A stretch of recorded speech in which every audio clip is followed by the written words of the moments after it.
Howdy once again, it's tubalcain, your YouTube shop teacher, and this is episode number 30 of my This and That series. Got a few things to show you today and tell you, some viewer appreciation gifts and some general comments. But recently at a flea market in Wisconsin, I picked up this nice Lutheran 2 to 3 inch micrometer for only $10 in very good shape. But I have long enjoyed Lutheran Tools ever since I started as a machinist at Osborne Engineering, and they stopped selling precision tools by about 1970. I remember a salesman coming in and trying to get rid of the stock, saying that all we're going to sell now is these rulers and cheap tapes. So they had a very fine line, and I knew several men that exclusively used Lutheran tools that I worked with, and I can see why they liked them. And in fact, Lutheran is my second choice after Starrett. But they're very well made, super accurate. They had quite a line, but nothing to compare with Starrett or Brown and Dull. But some of you may be familiar with their combination squares that had a real neat green color to them. They were widely available, but probably not as wide as Starrett.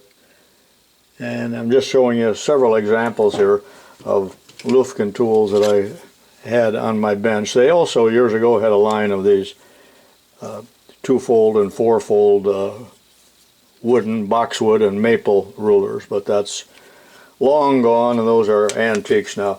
Just wanted to tell you to watch for Lutheran tools, but make sure you get them with the satin chrome. You don't want the real old Starrett or anything else that lacks the satin chrome, and you will notice that these did not have satin chrome, but nevertheless they're not rusty. But I like these small squares. There it is in a 4 and a 6 inch, and I think I've talked a little bit too much about Lutheran, but take that for what it's worth. Several gifts. A man by the name of Sartell sent me a box clear from Israel, and you know it cost a lot to ship. And in the box are some fine candies.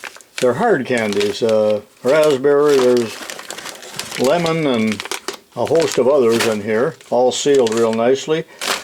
Quite sour, but good. So thanks to Sar. And then from the great state of Missouri,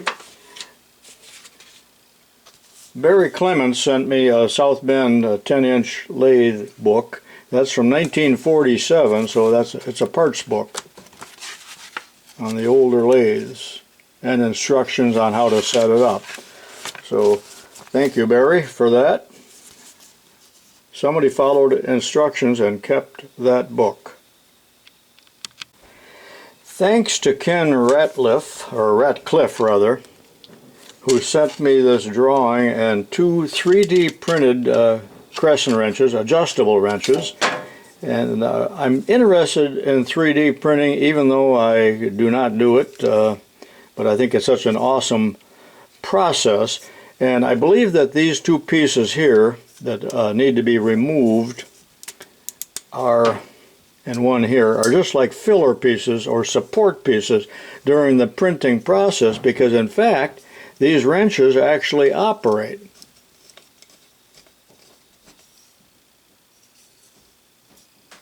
It's more flat on one side than what it is on the other, but I thought that is really awesome. So thank you, Ken. Something to handle and play with while I'm sitting there watching YouTube videos. So it's just amazing. You know, I was watching a video where you can buy a pair of 3D printed shoes. Now, why you would want to do that, I don't know, but you can have custom shoes 3D printed. I think they're still trying to find uses for 3D printers.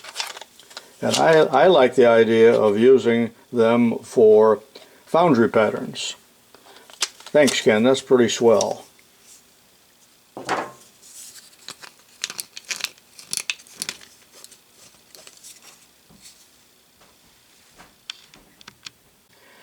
The other day I received this package from Australia, and it's from Peter Cunningham, and thank you, Peter.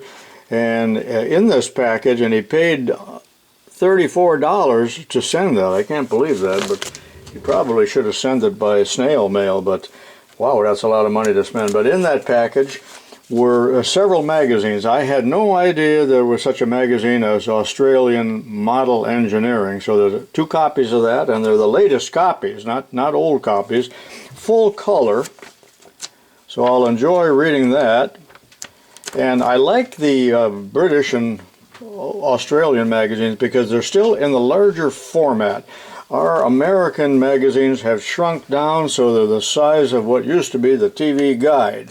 So there's a couple of copies of that, and a copy of the British magazine, Engineering in Miniature. I have heard of that, but I didn't have this issue. That's all about making super small models. And you know, the British, I think, are still like the premier model makers in the entire world.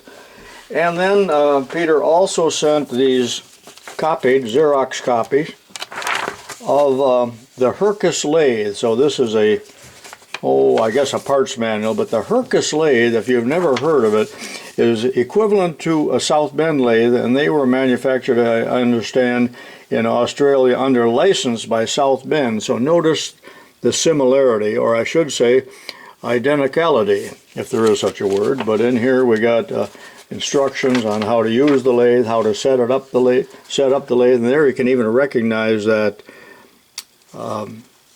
milling attachment, and possibly some other machines there. I still haven't looked through these, but thank you, Peter, for sending that package and spending that much money on me. A big thanks to Jerome Clodier, or Clodier, is probably French, from up in Ontario, Canada, who sent me a whole bunch of stickers. And I think Ashley is his wife, but you can see there we've got some websites and so on if you want to contact them. They make vinyl stickers and signs and so on. But in that packet was a generous supply of stickers, decals, various sizes and colors, and so you'll be seeing those often in my videos. I already applied one to a piece of metal here, as well as on the back window of my car and my house and things like that. So thanks up there to Jerome and his wife.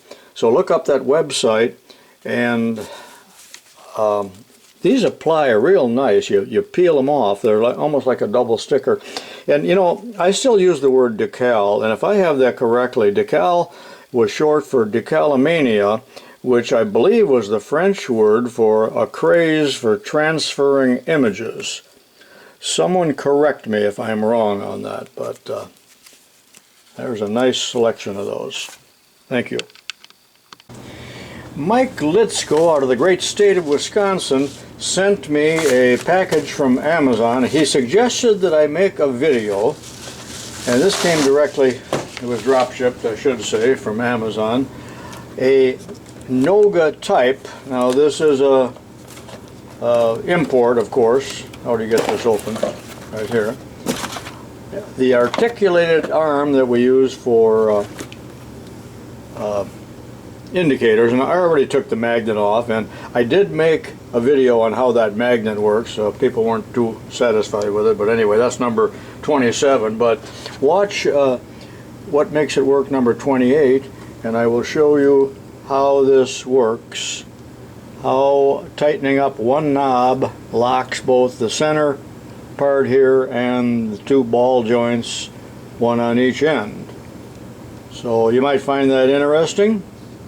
Give that a watch, and thank you, Mike, for doing that. And he said if I ruin it, so be it. So I'd like to have a genuine Noga. I think the genuine Nogas probably work the same. I don't know that for sure, but they cost 10 times as much. I know that. So, all right. Next. I recently went to an indoor flea market and I found these Greenfield taps, and that's a complete set. This particular one is 3/8 diameter, and there's a plug, a bottoming, and a taper in there. Those were only $3, American made, I believe, Greenfield. unless they're importing. I should have bought all they had. They had many packages of these in different sizes, but I have thousands of taps, so I withheld the urge to buy them. But we know that Greenfield is a great product. But also right alongside of it, they had these screw pitch gauges, and they are in fact made in America. That was $3 also, and they had a bunch of those. I should have bought all of them. But it's this is the brand, Products Engineering, made in the USA. But the reason I'm showing you this is that we have both metric and English in the same holder. So here we have imperial sizes, and on the other side we have metric. So I thought, well, how neat is that? So most of you probably have seen these, so it's no big deal, but I kind of like that. Because this company, I have some of their other tools. I have a square and some rulers, so that in general I consider them to be a quality piece. So take that for what it's worth. Now here's a real shocker for you, and I may have shown this before, I don't know, but Chris Koenig sent me this box full of fasteners, and he packed it so well, and I'm going to show you what was in here in just a minute, but there are missing items. Why are they missing? Because, again, the post office struck again, blew a hole out the side. I don't know what is all missing, but there's at least one Bridgeport type of tool holder that came out of there. But this Chris did not half step. Look at how he packed this, but the post office managed to go one step further than what he could do. And you might have remembered that not too long ago I received a box and it was empty. It also had a hole in the side. So I mean, this is not an exception. This happens all the time with the post office. But look, Mike built this. There's a piece of birch plywood on the top. He's got one on the bottom. He's got one on each end. That's 3/8. He thought he's going to make this bulletproof, but it wasn't bulletproof. And this was taped up, I think, by the post office, as was this. You see this extra tape that somebody along the line put on there, but you know, this is almost unexcusable that it happens so often. The only thing I will say is that the cardboard they use is exceptionally thin. Alright, let me show you what came in this box. I'm not sure all what was lost. Alright.